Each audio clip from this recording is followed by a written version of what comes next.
नमस्कार. ठाण्याच्या राजकीय, सामाजिक आणि सांस्कृतिक घडामोडींचं वर्तमान चित्र दाखवणाऱ्या ठाणे वर्तमानमध्ये मी नितीन बोरसे आपलं पुन्हा एकदा हार्दिक स्वागत करतो. सादर करीत आहोत आजच्या ठळक बातम्या. आगरी सेना प्रमुख राजाराम साळवी यांचा वाढदिवस आज अतिशय उत्साहात साजरा झाला. श्री राजाराम साळवी यांना वाढदिवसानिमित्त शुभेच्छा देण्यासाठी आज सकाळपासूनच मान्यवरांची रीक लागल्याचं चित्र बघायला मिळालं. महाराष्ट्राच्या विविध भागातून आगरी सेनाप्रमुख राजाराम साळवी यांना शुभेच्छा देण्यासाठी कार्यकर्ते मोठ्या संख्येने त्यांच्या निवासस्थानी आल्याचं चित्र बघायला मिळालं. श्री साळवी यांच्या वाढदिवसानिमित्त विविध सामाजिक उपक्रमांचं देखील आयोजन करण्यात आलं होतं. आगरी सेनाप्रमुख श्री राजाराम साळवी यांना वाढदिवसानिमित्त शुभेच्छा देण्यासाठी श्री प्रदीप साळवी, आगरी युवा सेना प्रमुख श्री राहुल साळवी यांच्यासह विविध मान्यवर उपस्थित होते. आगरी सेना ही आजही महाराष्ट्राच्या विविध भागामध्ये प्रचंड ताकदीने काम करत आहेत. पूर्वीपेक्षा ती आता अधिक सक्षम झाली आहे. पूर्वीपेक्षाही कार्यकर्ते अधिक जोमात काम करत आहेत. कार्यकर्ते देखील सक्षम झाले आहेत. नागरिकांचे, आगरी बांधवांचे विविध प्रश्न मार्गी लावण्यामध्ये कार्यकर्ते आता तरबेज देखील झाले आहेत, असं यावेळेस श्री राजाराम साळवी यांनी ठाणे वर्तमानशी बोलताना सांगितलं. सालाबादाप्रमाणे वाढदिवस आज साजरा होत आहे माझा आणि असंख्य कार्यकर्ते ह्या दिवशी एक वेगळ्या प्रकारचा उत्साह मानतात आणि भेट घेतात. त्याप्रमाणे त्यांचं कार्य त्यांच्या ठिकाणी चालूच असतं. परंतु आजच्या दिवशी जसं देवळात जातात त्याप्रमाणे ईश्वराला भेटायला, त्याप्रमाणे एक संघटनेच्या माध्यमातून ते मला भेटत असतात आणि त्यांचं कार्य चालू ठेवण्याचे मी त्यांना संदेश देत असतो. ठाण्यातील इंडोस्कॉट ग्लोबल स्कूलचा CBSEचा 10वीचा निकाल अत्यंत उत्कृष्ट लागला आहे. कुमारी सुरभी रानडे हिने 99.6% गुण मिळवत राज्यातील विद्यार्थ्यांमध्ये अव्वल स्थान मिळवलं आहे. सई खेडेकर आणि संकल्प शिंदे यांनी 96.6 तर श्रेयस खुले याने 96% गुण मिळवले आहे. विद्यालयाचा एकूण निकाल उच्च टक्केवारीत लागला असून अनेक विद्यार्थी विशेष प्रावीण्यासह उत्तीर्ण झाले असल्याचं यावेळेस शाळेच्या मुख्याध्यापिका निकिता कोठारी यांनी सांगितलं. शिक्षकांचं मार्गदर्शन, नियमित सराव परीक्षा आणि विद्यार्थ्यांची मेहनत यामुळे हे यश मिळाल्याचं प्राचार्यांनी सांगितलं आहे. पालकांच्या सहकार्याला देखील त्यांनी महत्त्व दिलं. विद्यालयाने भविष्यातही उत्कृष्ट कामगिरी करण्याचा निर्धार व्यक्त केला आहे. ह्याचं सगळं श्रेय माझ्या टीचर्सना, स्कूलला आणि मुख्यतः आई बाबा, आजी आजोबा सगळ्यांना जातं. त्यांच्या हेल्पमुळे आणि सपोर्टमुळेच मी एवढं मोठं यश प्राप्त करू शकले. So thank you to them. आज आमच्यासाठी Indoscots global school, Thane people's education society आज आमच्यासाठी खूप मोठा दिवस आहे, कारण आम्ही आज खूप प्राऊड फील करतोय. आमची मुलगी सुरभी रानडे आज 99.6% CBSEचा रिझल्ट पटकवला आहे तिने आणि we wish her all the very best. तिने खूप मेहनत केली आहे आणि सुरभी इज एन एक्झाम्पल सगळ्या मुलांसाठी. आज ही एक एक्झाम्पल आहे. Very sincere, very dedicated. असं म्हणतो ना की दररोज ती स्वतःची कन्सिस्टंट राहिली आणि सक्सेससाठी दरवेळी कन्सिस्टंट राहण्याचं खूप महत्त्व आहे. आणि या निमित्ताने I feel she will inspire many more hundreds and millions of students. I wish you all the very best. God bless you. God bless you. भारतीय रेल्वेचा 173वा वर्धापन दिन ठाणे रेल्वे स्थानकात उत्साहात साजरा झाला. 16 एप्रिल 1853 रोजी बोरीबंदर ते ठाणे दरम्यान पहिली रेल्वे धावली होती. त्याच्या स्मरणार्थ दरवर्षी हा दिवस साजरा होतो. यावेळेस रेल्वेच्या जुन्या इंजिनाजवळ केक कापण्यात आला. कार्यक्रमामध्ये अधिकारी, कर्मचारी आणि नागरिक सहभागी झाले होते. रेल्वेच्या इतिहासाचा आढावा घेत भविष्यात अधिक अत्याधुनिक सुरक्षित सेवा देण्याचा संकल्प करण्यात आला आहे. देशाच्या विकासात रेल्वेचं योगदान मोठं असल्याचं यावेळेस श्री निरंजन डावखरे यांनी सांगितलं. खूप गर्वाची भावना आहे. खूपच उत्साह सगळ्यांच्या, इतका उत्साह केक अगदी युनिफॉर्मवर आलाय, अगदी एवढा उत्साह झालाय. नक्की नक्कीच छान वाटतंय. आणि 173 वर्ष झाली आपलं ठाणं, त्याच्यामध्ये पहिले जी रेल्वे सुरू झाली त्याच्यामध्ये ठाणं हे नाव आहे. हे ऐकूनच आपल्याला सर्वांना, सगळ्याच ठाणेकरांना, प्रवाशांना, जे काम करणारे कर्मचारी, सगळ्यांनाच गर्व होतो याचा. आणि खूप खूप छान वाटतं. वनमंत्री श्री गणेश नाईक यांनी जनता दरबाराच्या माध्यमातून 90% समस्या सोडवल्याचा दावा केला आहे. 1995 पासून ही परंपरा सुरू असल्याचं श्री नाईक यांनी सांगितलं. नुकतीच परिवहन मंत्री श्री प्रताप सरनाईक यांनी रिक्षा चालकांना मराठी भाषा अनिवार्य करण्याचा निर्णय घेतला.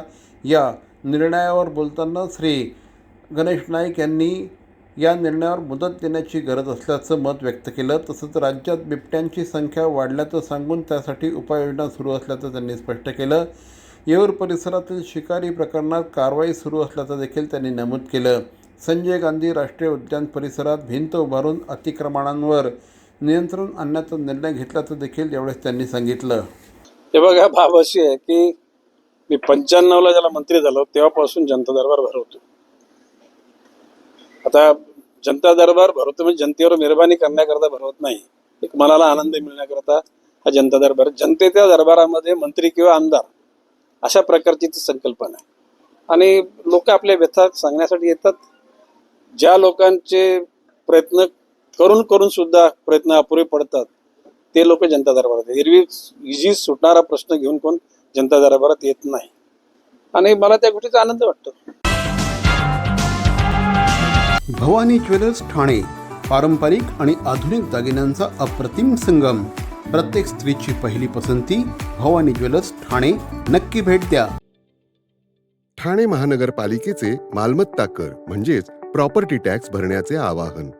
सन 2022-23 या आर्थिक वर्षाचे मालमत्ता कराचे म्हणजेच प्रॉपर्टी टॅक्सचे बिल ठाणेकर करदात्यांना महापालिकेमार्फत आर्थिक वर्षाच्या सुरुवातीस म्हणजेच माहे एप्रिल 2022 मध्ये देण्यात आलेले आहे. तथापि अद्यापही काही करदात्यांनी मालमत्ता कर महापालिकेकडे जमा केलेला नाही. सध्या आर्थिक वर्षाचा अंतिम टप्पा सुरू झाला आहे. मालमत्ता कर वसुलीसाठी महापालिकेतर्फे कडक कारवाई हाती घेण्यात आली आहे. या अंतर्गत जंगम मालमत्ता, टीव्ही, फ्रीज, वाहन व इतर जप्त करणे तसेच स्थावर मालमत्ता वॉरंट बजावून जप्त करण्यात येत असून मालमत्तेचा जाहीर विक्रीद्वारे लिलाव करून कराची रक्कम वसूल करण्यात येत आहे. मालमत्तेस पाणी पुरवठा करण्यात येणारे नळ संयोजन खंडित करण्यात येत आहेत. त्याचप्रमाणे थकीत मालमत्ता करावर 2% व्याज आकारले जात असल्याने भरावयाची रक्कम वाढत आहे.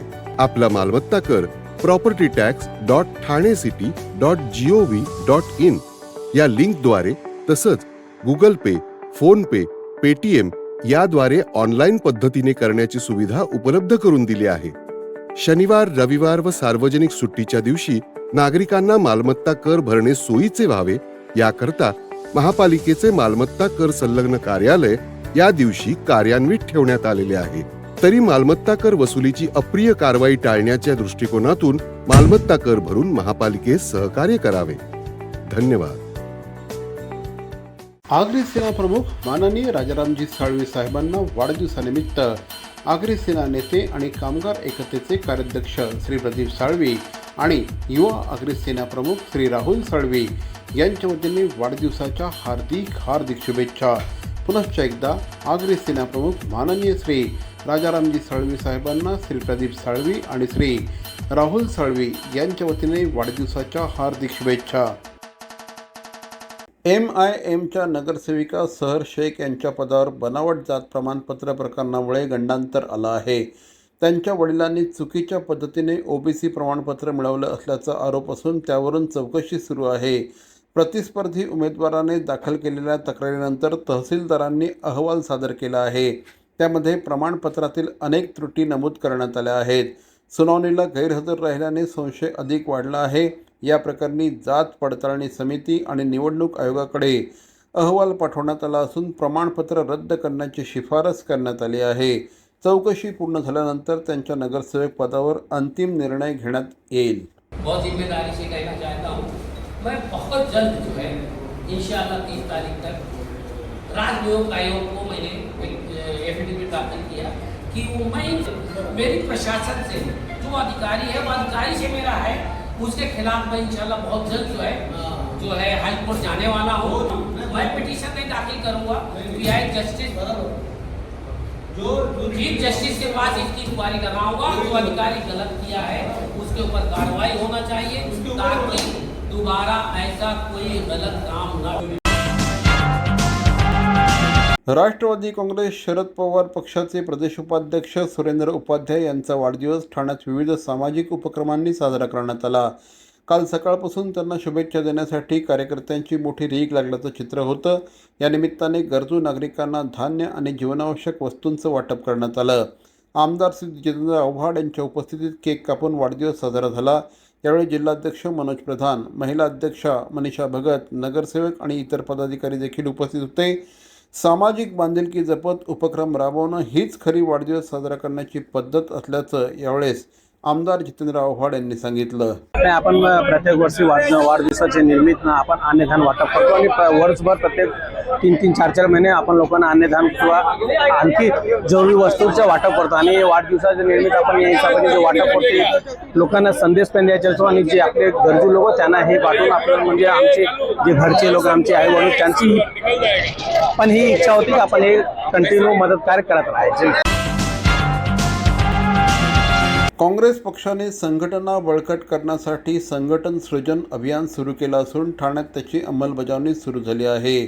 अखिल भारतीय काँग्रेस कमिटीच्या मार्गदर्शनाखाली केंद्रीय निरीक्षक नदीम जावेद, प्रदेश निरीक्षक अभिजित वंजारी आदी नेते ठाणे दौऱ्यावर आले होते। पुढील काही दिवसात ते प्रत्येक मतदारसंघ आणि ब्लॉकमध्ये जाऊन कार्यकर्त्यांशी संवाद साधतील। या माध्यमातून स्थानिक नेतृत्वाची निवड आणि संघटनात्मक बदलांची दिशा ठरवली जाणार आहे। 21 एप्रिलपर्यंत अहवाल सादर करून 10 मेपर्यंत नवीन नियुक्त्या जाहीर केल्या जातील अशी माहिती या निमित्ताने देण्यात आली आहे। काँग्रेसचे अध्यक्ष राहुल गांधी यांच्या संकल्पनेतून हे अभियान राबवलं जात असून पक्षाच्या पुनरुत्थानासाठी ते अत्यंत महत्त्वाचं असेल असं ठाणे काँग्रेस अध्यक्ष विक्रांत चव्हाण यांनी सांगितलं आहे। आज़ादी के आंदोलन के समय महात्मा गांधी केवल एक बार 1924 में कांग्रेस पार्टी के राष्ट्रीय अध्यक्ष निर्वाचित हुए थे और उसके बाद 2024 में उनकी याद में जब बेलगावी में अधिवेशन हुआ कांग्रेस का, तो सब नेताओं ने कहा, कश्मीर से कन्याकुमारी और अटक से कटक तक, कि हमें संगठन के निर्माण की दिशा में विशेष प्रयास करने की आवश्यकता है। कांग्रेस पार्टी ने 2025 और 2026 का पूरा वर्ष संगठन के निर्माण के लिए समर्पित किया हुआ है।